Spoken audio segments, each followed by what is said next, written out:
Thank you all for joining today to this DMDU webinar series. And we have today, our speaker is Dr. Luis Antonio Bojorquez Tapia. He is the head of the Collaborative Planning and Complexity Area of the National Laboratory of Sustainability Sciences at UNAM. His research has been focused on achieving a systematic and collaborative approach to the truth, which includes understanding the ontological dimensions of complex and deeply uncertain environmental systems, and the implementation of methodological pragmatism and epistemological pluralism in decision-making. Dr. Bojorquez has a very ample experience. He has taught in the School of Renewable Resources at the University of Arizona, at the Institute for Computational Earth System Science at the University of California in Santa Barbara, and is now an adjunct professor at the School of Sustainability of Arizona State University. He's also worked as a public servant and as the General Director of Environmental Policy and Regional and Sector Integration of the Ministry of the Environment in Mexico. Luis, thank you very much for your time. Just a reminder for everyone that is joining us today, our seminar today, the topic is the dynamics of multi-scalar adaptation in the megalopolis, autonomous action, institutional change, and social hydrological risk in Mexico City. Let me, just before we start, give you a couple of announcements. Remember that this is a weekly series. We are approaching the end of this first DMDU webinar series. And next week, we will have Stephen Popper to discuss assumption-based planning at 2 p.m. Central Standard Time, Tuesdays as well. And the last seminar will be provided by Dr. David Grubbs on Monday, June 8 at 4 p.m. Central Standard Time, and we will discuss his recent research on COVID and DMDU methods. Also remember that this year we're going to host in Mexico the DMDU annual meeting. We will be hosting this annual meeting at Tecnológico de Monterrey. Please visit our website. Right at the bottom you can see the URL for the conference. So you can learn all the things that we are preparing for this year's conference, and so you can make sure to submit your abstracts. Just before we start, remember the abstract submission is already open, the call for abstracts. Please visit the website so you can explore what sessions are available for participating, and also make sure you submit your work. We are looking forward to hearing from you. And without further ado, Luis, now the floor is yours. Thank you, Edmundo, and thank you everyone for taking the time to listen to this presentation on some of the main results of this project that we carried in collaboration with Arizona State University under the support of the National Science Foundation. This project was under the leadership as a principal investigator of Dr. Hallie Aiken of the School of Sustainability at ASU. So I'm going to summarize this project. This project was developed in about 6 years by a very large group of researchers and students of both institutions at UNAM at Arizona State University. So I'm going to summarize the main learnings that we have had in this process. And, but I would start with some questions that relate to what I've learned in this process. The first I would to pose as a question that is very important to answer is that if a sort of collaborative decision-making under deep uncertainty is possible, or is it an oxymoron? Can you achieve effective collaboration on collaborative planning given the complexities that we face in decision-making under the paradigm of deep uncertainty? And this is an important question because we have to ask ourselves if DMDU is not only reproducing the critique by Heidelberg's on the dark side of planning. That is that a rational argumentation that is presupposed at the MNU is not actually distorted into a process that is disguised as collaboration, but underlying there are coercive actions by hegemonic groups. So this question is how we as scientists and technicians or analysts are addressing the true nature of the actual world of planning and decision making. And this is important because we have to ask ourselves if we are actually reproducing decision-making processes by limiting the way we pose questions regarding the function of our world and the responses that society should have to solve the dark problems. If DMDU can be used to address the inherent inequalities of the social environmental systems we have created. Well, these two questions, we try to address it along this 6-year process in our project in MEGADAPT. Well, and I think there are some important considerations because what we are doing through DMDU is actually guessing on future consequence of some current actions and the preferences on those consequences. So we either have to emphasize on their uncertainty our guesses on future consequences, or under conflict and ambiguity, we have to guess about future preferences. And we have to play with these two important issues in the way we address our techniques and our methods of planning, because we cannot assume that future preferences are exogenous, stable, or we actually know them.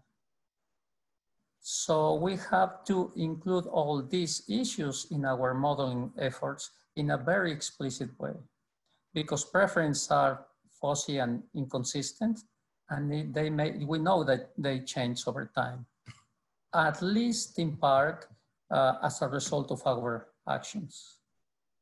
So there is an interaction between our actual preference or current preferences, our decisions, the consequence of the decisions, and then the feedback of those consequences into the way we think and on the preference we established beforehand.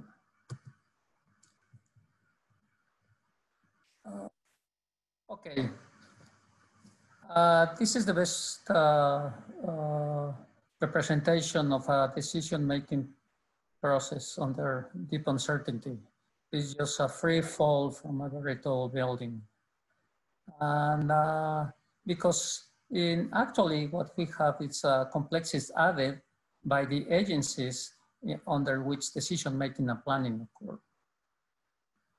So we cannot assume that these agencies are actually well organized and properly trained, or that are actually well managed.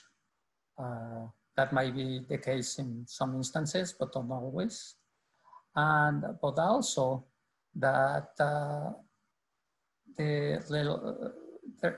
these agencies are not neutral in the way they're responding to certain ideologies and interests. And there's also what is called a bureaucratic inadequacy, in which, given the limitations of our decision-making and institutions in which policies and programs are performed or carried out in the actual world, have very sharp limitations. So many times our recommendation of resources will be simply not feasible. So we need to avoid underestimating the administrative requirements that our recommendations of results imply. In our work, part for these reasons, we focus on the implementation of what is called the actor network theory. That is a work by Latour and Calonne and others. And actor network theory, it has to do with the integration of a network of actants, and it doesn't differentiate between human and non-human actants. So the underlying idea of the main idea of ANT or actor network theory is that fact, knowledge, and power intertwine in terms of association of entities, things, places, data, and people, and social context. And from this theory, we derive two important guiding concepts in our work. The co-production of knowledge that has to do with how knowledge or new knowledge emerges and stabilizes in a decision-making process. And it has to be with the intelligibility and portability and integration of the parts of knowledge we're producing at one time, but also with the way we translate how society and ourselves perceive the world into a decision-making tool, such as a model or representation. So we have to be, we have to follow three principles, and we emphasize that in our work in MEGADAPT. One is agnosticism, and it is a very difficult principle to achieve, because we all have an opinion, and we all have a way of thinking and a preference. But the whole idea behind is that our opinion as integrators, as analysts, it doesn't have any influence in the end results. So it's a way of saying, let the result speak by itself. And we have to apply general symmetry to all the actants, all the that are part of our network. And in the way we have to use the same terms for every actant, so that we don't have any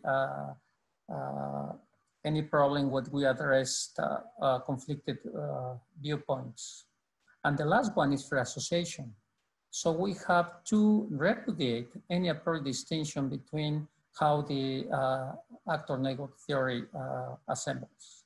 So these are two important principles. So the whole idea behind this is trying not to have any a priori conception of how the system works or how the system operates.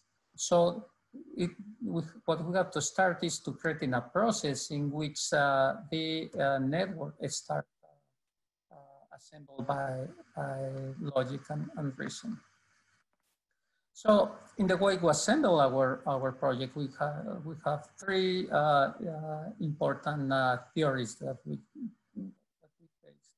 The first one is the theory of resilience, the whole resilience. And in here, we have two important concepts. In resilience theory, there are two important traps. One is the poverty trap, and the other one is the rigidity trap. The rigidity trap is when our institutions cannot change because they are too invested in the way the decision making is produced. Take, for example, water management city. Any agency and authority is in a rigidity trap and cannot change their focus on building new infrastructure and large infrastructure. So because all the regulations, investments, the way the engineers or the people responsible for making decisions, they cannot change the way that institution works. And the other one, the poverty trap, is when the residents of the city do not have the resources to be resilient. So they cannot change and improve in their way of living. So in Mexico City, we posit that these two traps coexist at any given time.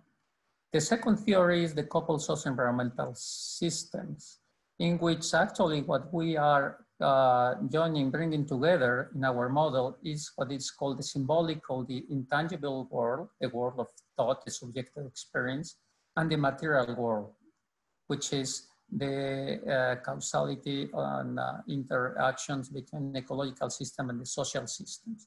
So the symbolic is has to do with the purposes of the preference of our actants, and the material world is actually things that we can measure and in a concrete way. And the last one is the theories of learning, particularly double loop learning, that occurs when we review our values, frames, principles that change the way we perceive reality. So let's talk a little bit about MEGADAPT. So this is the area we're working in. This is the metropolitan area of Mexico City. Actually, what we're looking at is Ciudad de Mexico and 3 other cities. This is a urban growth model. The blue lines are the blue areas are the growth expected under some scenario. And we're focusing actually in the capital city of the of Mexico, which is within the metropolitan area of Ciudad de Mexico, which is in that frame. Please remember that shape that it's inside the frame, because you will see it in some other in the other figures on 80%. So we addressed 2 important vulnerability factors for the city. Social-hydrological risk. One is flooding. And you may know that Mexico City is located in what used to be a lake. So the image on the top is the city of Tenochtitlan in the time of the Aztec, it's a representation when the Spanish conquistadors arrived to the region, and the image below is the same area, but now what has happened after the time of the conquest. On the right, what you see is a timeline and with the flooding events marked in red, and what you can see is that these events have increased in frequency along this time.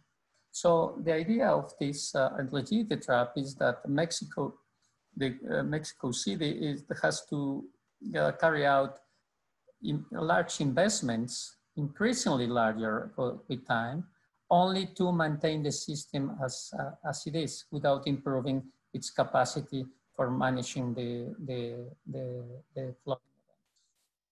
So the transformation is in Mexico is striking. This is some images of the bucolic area of the lake, some mineralized image of the life at the beginning of the 20th century. And this is by mid 1950s, 1940s, 1950s. You can see on the top the flooding of Mexico City's downtown, and there's an image on the left corner on the infrastructure being developed to get rid of the flooding events, and on the image on the right is one of the main infrastructure that is it's been developed just to get rid of flooding water. So, which is logical. I mean, a city was building what used to be a lake. Now the problem is that we have to get rid of the water. And conceptually, what it is happening is that we in a resilient and undesirable state, marked in the middle, in the red ball, and we're just making very large investment to state in that time. And the question is that if those investments cannot be made, we will go down to an under-sealing and not desirable anti-ideal state. Whereas by addressing the problems in a different way and perhaps making larger investment, we may move to a desirable and sustainable state. So we have the anti-ideal and the ideal. And every group has some kind of mental model concept of what anti-ideal and ideal is. But when you start modeling the system, systems, you may have a more accurate representation of the limits of the system, how far you can go on to the undesirable state, which would be the image on the red is bad, and what are the limits on this under some scenarios on mental models on the desirable and sustainable way of thinking, which is the image on the right. So you have the green areas, but as you may see, there are some persistent areas of red and orange that state in the undesirable conditions. So the MEGADAPT model, the mega city adaptation that we developed, it's represented in this figure. We divide it into subsystem, the socio-political infrastructure, and the built environment and the biophysical institutional subsystem. So what you can see, the couple of the two subsystems is from the socio-political infrastructure to the built environment. It's coupling one by some decisions on land cover, land use, and infrastructure that modify the hydrological system and the climatic. That also, with that, the consequence of those actions is a change in the patterns, thresholds, and trade-offs on social-hydrological risk.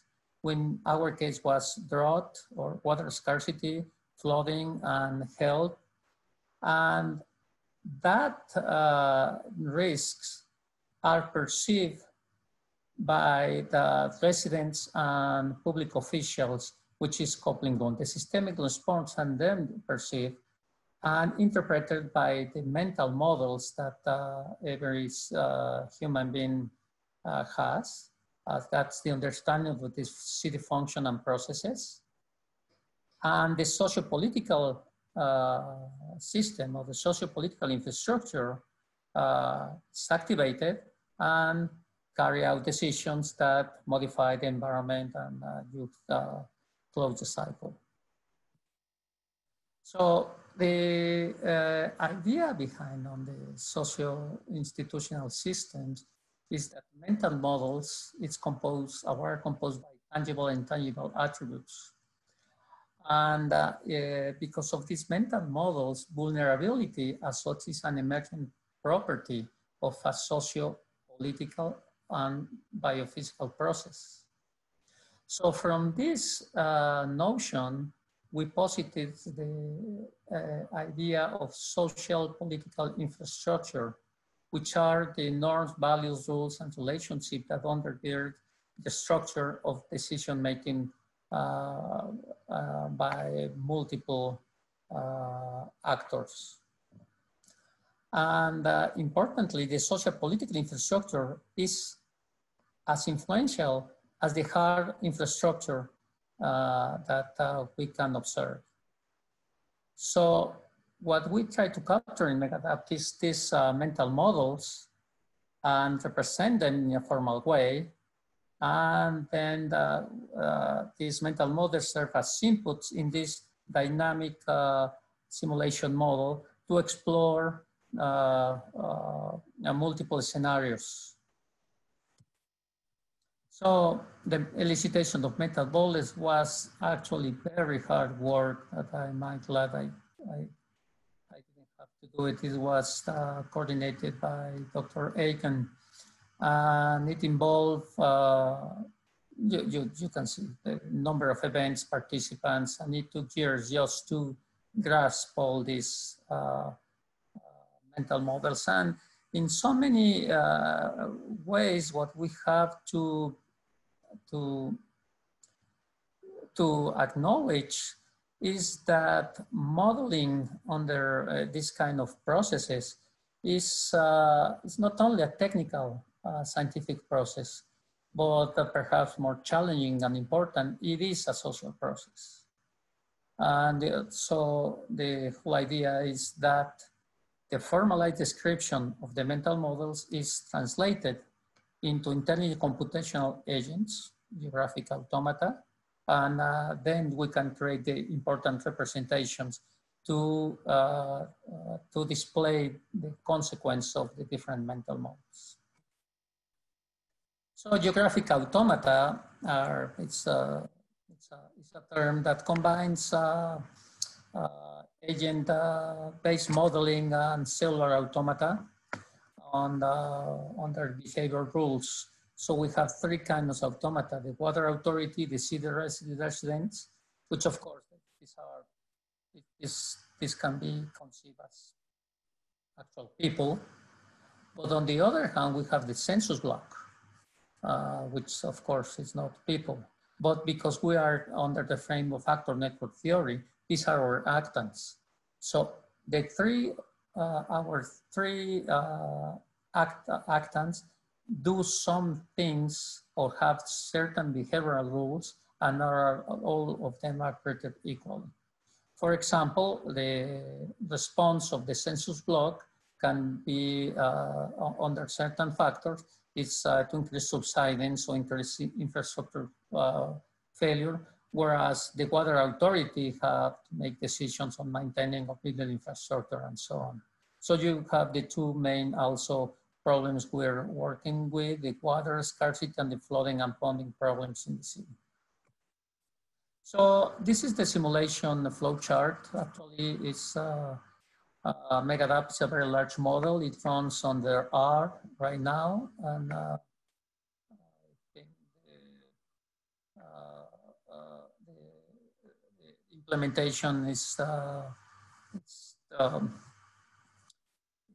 has been very challenging. We started this model with NetLogo, but then later we had to change to R, so we can do all the simulations more expeditiously.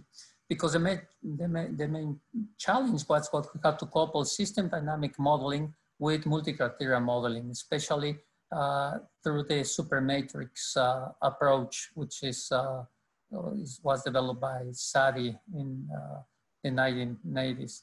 So this whole process is, we have stage 1 and stage 2, which is multi-criteria modeling, system dynamic modeling, that are serve as input as spatial optimization model.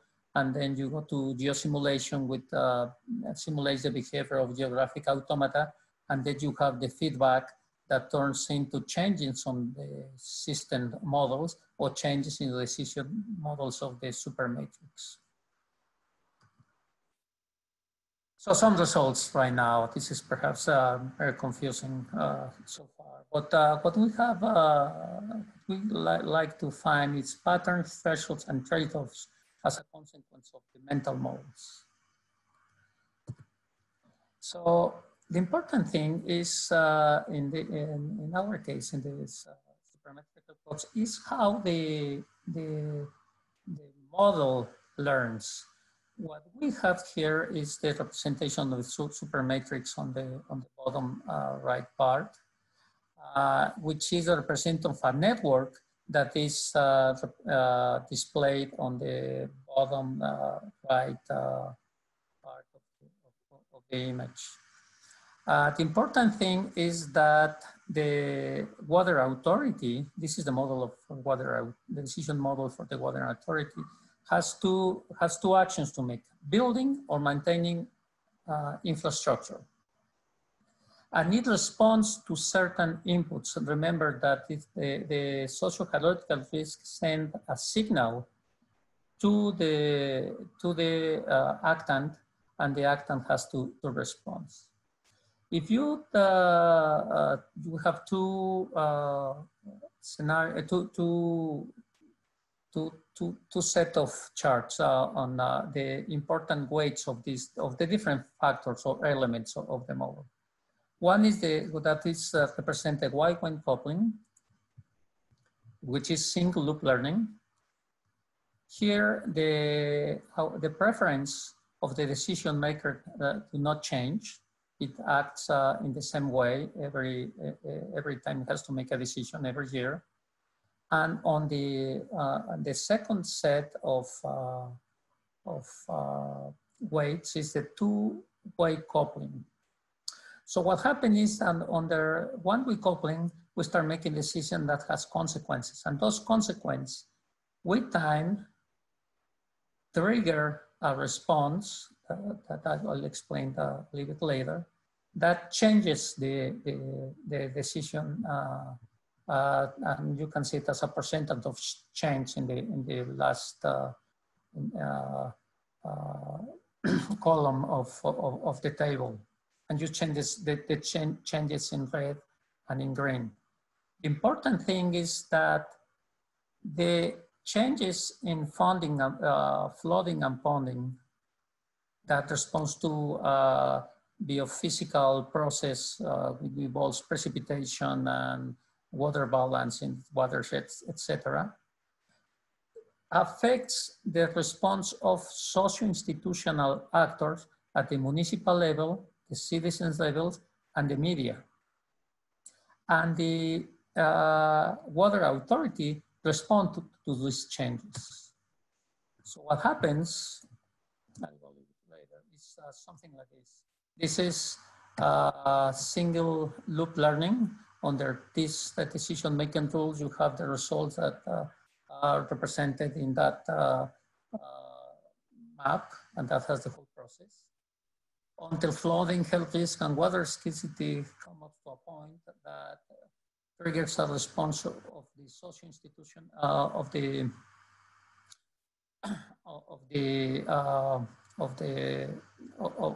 risk of the media, the citizens, and the municipalities. Then it changes the preference, and you get into some other decision-making law. Perhaps this is clearer. What we have here is the simulation time and the normal loss values on the ordinate in terms of vulnerability of the city. So we start to a certain level at the beginning, perhaps it's 0.85, and for some time nothing happens until vulnerability starts to decrease. And you as a decision maker may believe that you're doing a great job.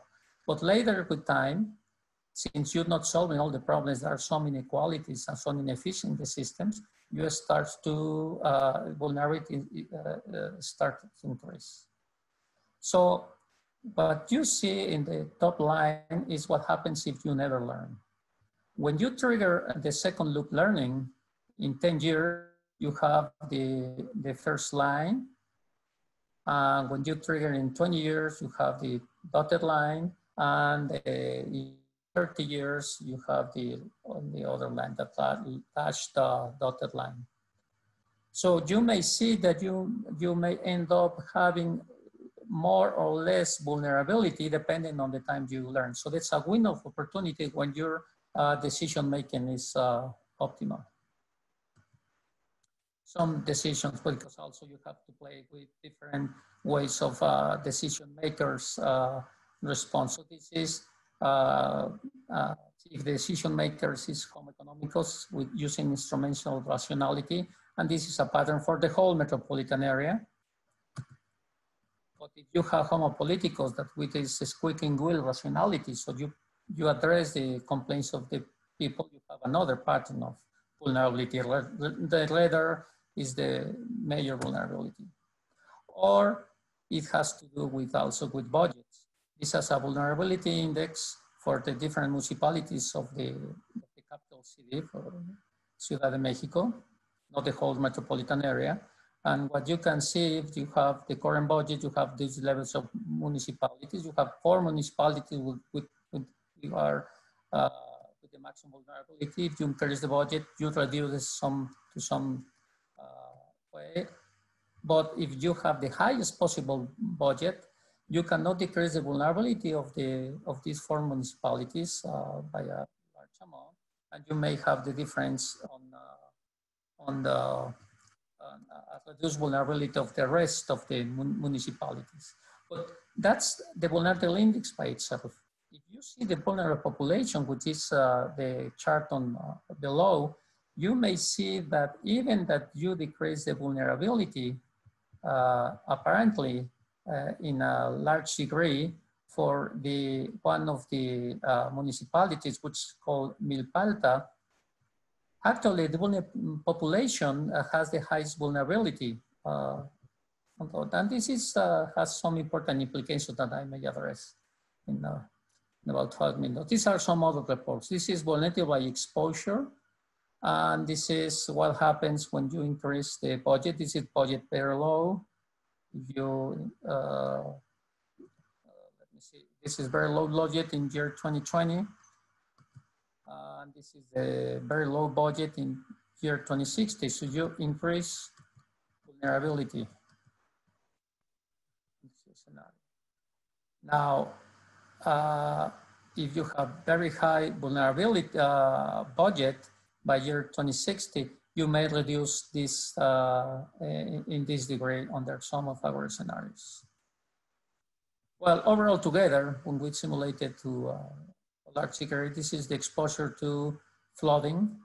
And under our best scenario,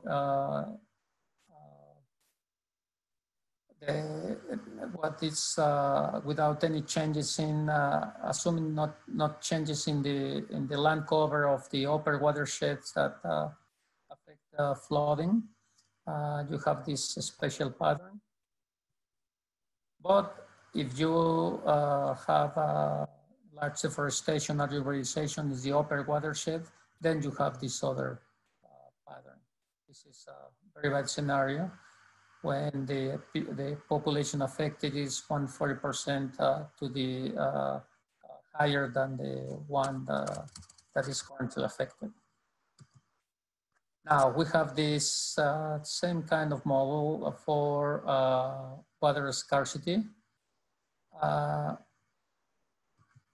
And this is the best conditions we can achieve. And you can see that are unsolved areas that you cannot reduce the vulnerability to water scarcity, which are now very important because in the context of the current crisis of the coronavirus, on the one hand, you have to implement the preventive measures for reducing contagion. But on the other hand, there are large portions, large population without supply, reliable water supply. And this is the best scenario. If you want to see the worst scenario, it's something like this. So this is only changing certain conditions of the model and certain results. And let's take a look what's happening with the way we address this problem, because if we want to assume that we actually are representing all the facts in our models without it, opening up to other ways of describing reality in a correct way. What I mean, it is not only a scientific technological way of describing reality, the only one that is useful for a standard model. Take a look to the municipality of Milpalta. One of the reasons that Milpalta cannot reduce its vulnerability is because the data that we have on that the government has on Milpalta do not consider that municipality. This is a chart of water supply by water tanks by the Mexico City government. But what you have here with red and orange are the poor municipalities, and with that light green are the rich municipalities, and the dark green are the wealthiest municipalities. So you can see, obviously, that the complaints, the major number of complaints are by the very wealthy municipalities. So the system actually is recording the complaints of the municipalities and is doing something to address those problems.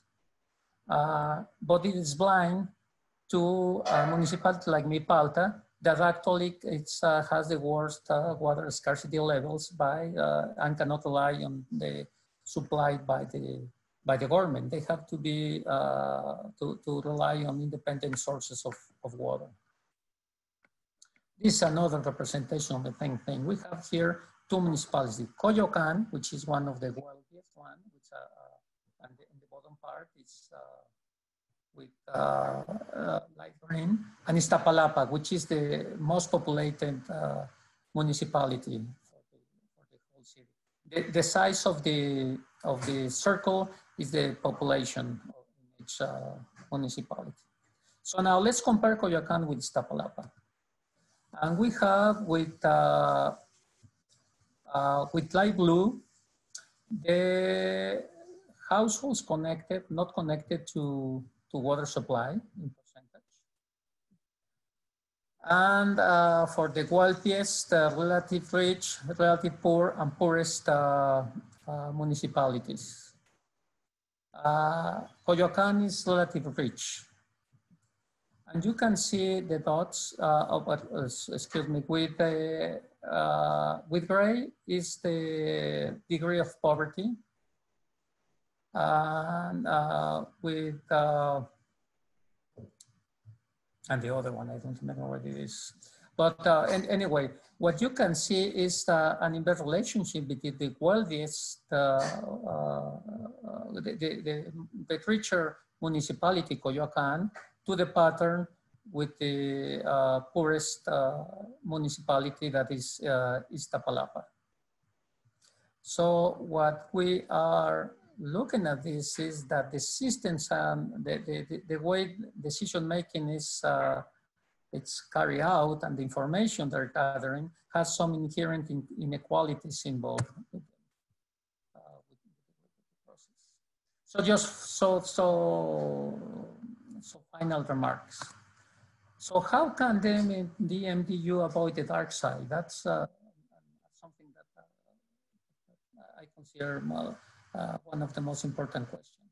Because with only reproducing the way decision makers are conducting their actual process only with more complex techniques and information, but without addressing the more important question of the inequalities on the systems. So one of the lessons, one of the efforts of that we try to do with MEGADAPT is using these techniques in a transdisciplinary framework, is making the social and political processes that undergird urban dynamics can be tractable, transparent. And we acknowledge that doing that is a political act as most of research challenge. You cannot avoid that part. You're challenging the system if you choose to carry out research on this kind. And the results fully show the increasing burden of managing social-hydrological risk in our case. And perhaps we have to acknowledge that we cannot do much for improving the vulnerability of a large proportion of the population, but that we have to switch our way of solving problems in a very drastic way. And that will depend on our abilities to communicate meaningful information in patterns, trade-off, and thresholds, so we can open up opportunities for more transparent and democratic decision-making. And on methodological issues, of course, the most important thing for us is the the shift from simple behavioral rules to more complex decision-making processes to respond to empirical information and data. You have to be aware of that, as in the case of Milpalta. You have to address those issues. And the integration of qualitative and quantitative data into the model. Otherwise, you cannot address the challenges of modeling socio-environmental systems. And of course, you need massively parallel system, computing capabilities is very important. So I think I will stop. I'm not taking more time in this. I think I hope I convey some of our message correctly, what we have learned in this process, and thank you very much for listening. Thank you very much, Luis. We have already a few questions on the Google form and on this chat, so let me read the questions to you. And for the rest of the audience, if you want to ask a question, you can either raise your hand virtually using one of the Zoom options, or you can use unmute yourself and we will moderate your question. So I have a question from Victor Espinosa from Tecnológico de Monterrey. And his question is, which criteria do you use for selecting the elements that you put in each cluster of analysis?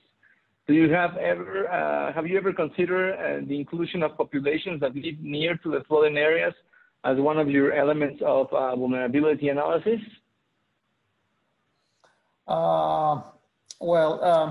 Actually, what we started is with a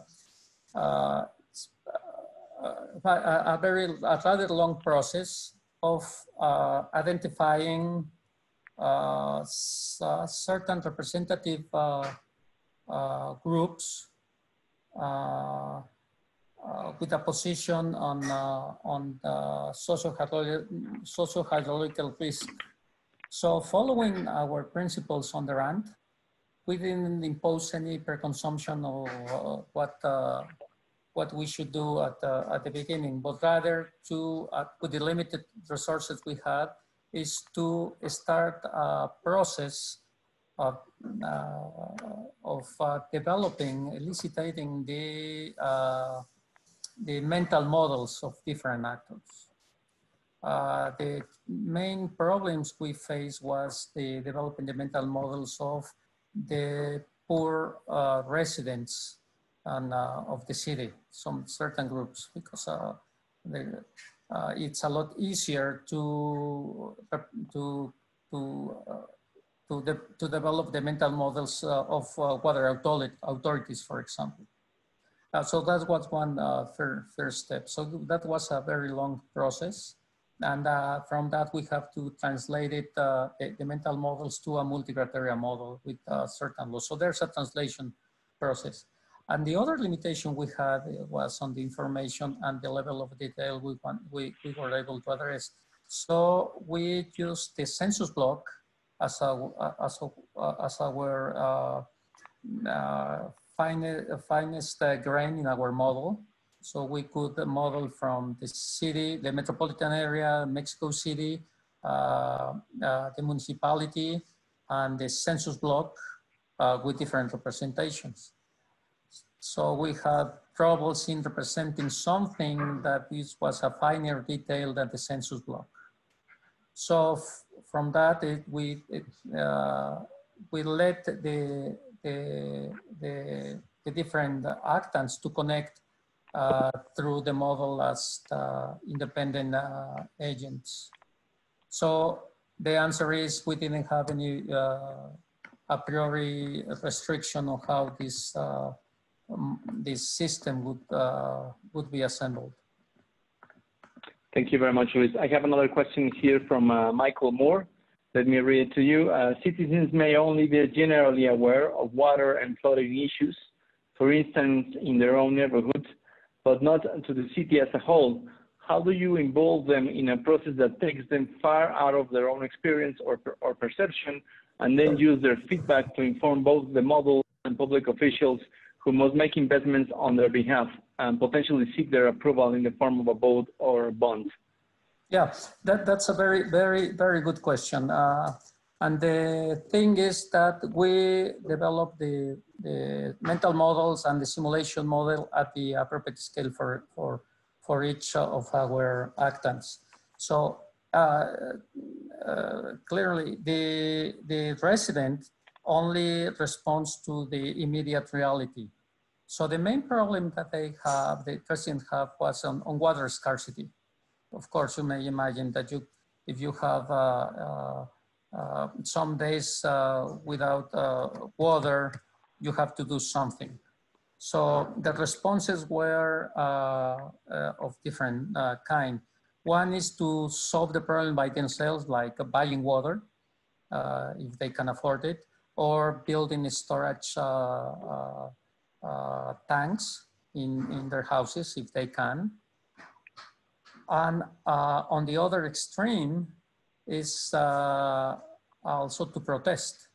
So one important response of the residents is that under certain circumstances of water scarcity, they would protest. So it's a mechanism in which then the water authorities or some authority will address their complaint and provide some water. So we have that involved in the model. And on the other hand, you have the water authority that sees a city as a whole and responding to the different stimuli with limited resources. So they had to just allocate their resources across the city until the resources are exhausted. So then what's important in the model is that at the beginning, of course, the two groups were applying to each other. And for example, the citizens, the residents would say that the authorities never listen. And it's under the reality, that's a correct assessment. Or the wealthiest neighborhoods wouldn't see the realities of the poor neighborhoods. So when you start showing this representation, these inequalities, these groups start understanding the discourses or the complaints or the protests of the other group. On the other hand, with the water authority, at the beginning, the attitude was that these people don't know anything about the real problems of the city. And of course, the problems of the city were defined according to the mental model of the water authority. And they have the data.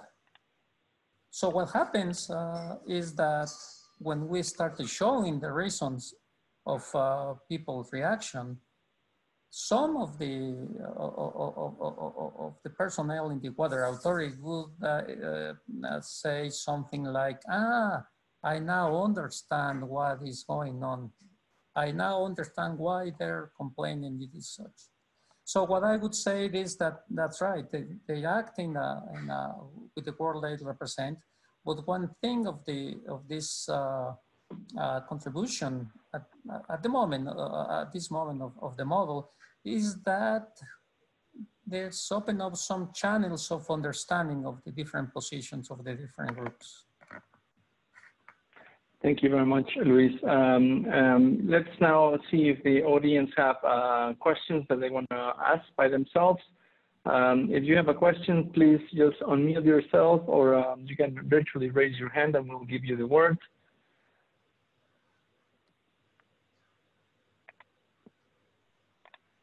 Okay, so I believe there are no more questions, Luis.